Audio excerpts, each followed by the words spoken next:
We're here at CES 2025. I'm here with Nathan with Lightship, and we're inside what's going to be the first production Lightship hitting the roads.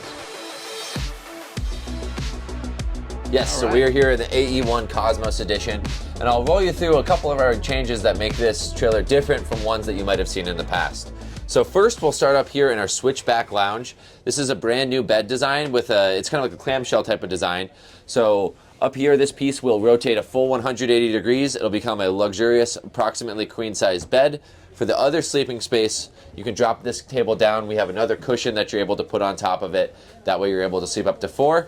In the future, we will have an option where you're able to have a drop-down bunk bed from the ceiling that will be able to sleep up to 6. That would be pretty awesome. Heck yeah. Wow. And as we come to the back of the kitchen area, we've kind of redesigned it to have a 3-point kitchen with prep space here, cooking space here, and a pretty sizable sink right here.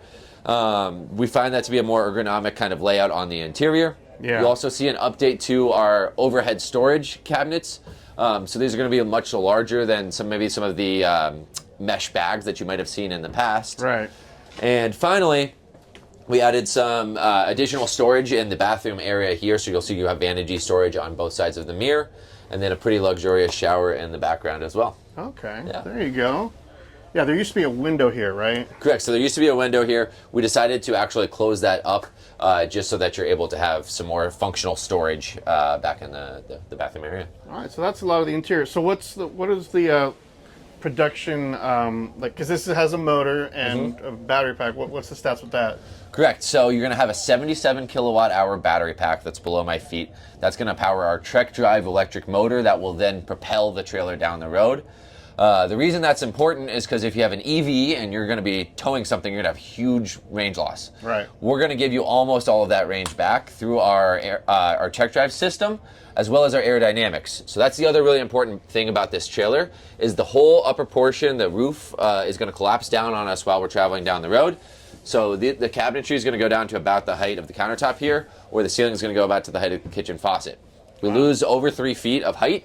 What that's going to do is provide an incredibly sleek and aerodynamic form. It's also going to lower our center of gravity and provide a more stable towing experience. Because it's all about that frontal area, right? It's not exactly right. Yeah. So all of that beautiful glass that you see in the front of the trailer, all of that shrinks down. It's protected behind our aero hub in the front, and we're sleek and aerodynamic.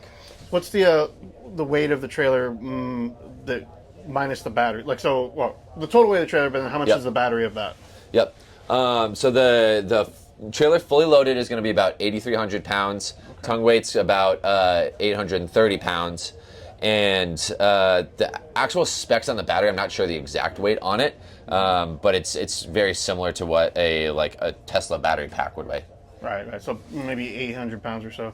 If this thing was didn't have a motor, how much range? Like, is it a zero net loss to the towing vehicle, or is it like you get 80%, or like? It's somewhere around that 80% ballpark. So kind of the way it works is you never actually want it to be a full zero, because you want there to still be some, when you're picturing that ball, you want there to be some backwards force on that ball to make sure that the trailer and the tow vehicle are staying together. You definitely don't want to be in a position where the trailer's pushing the truck. So that's why we want there to still be some backwards force on that ball to make sure that we're trailering safely. But we do greatly reduce the load that's on that tow vehicle to maximize efficiency when traveling. So if you had a 400-mile range truck, you'd probably be seeing like 320 miles with towing one of these? That approximation sounds reasonable. Okay, cool. Well, thanks for taking the time to show me. Of course. Thanks for coming in. We look forward to seeing these out on campgrounds, and we'll see you in the next trailer. All right, here we go. We're lowering.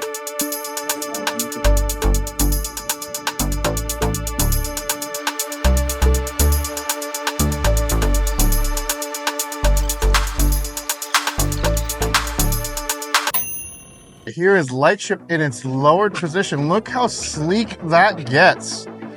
Wow. Can't wait to see these cruising down the road and popping up at campsites.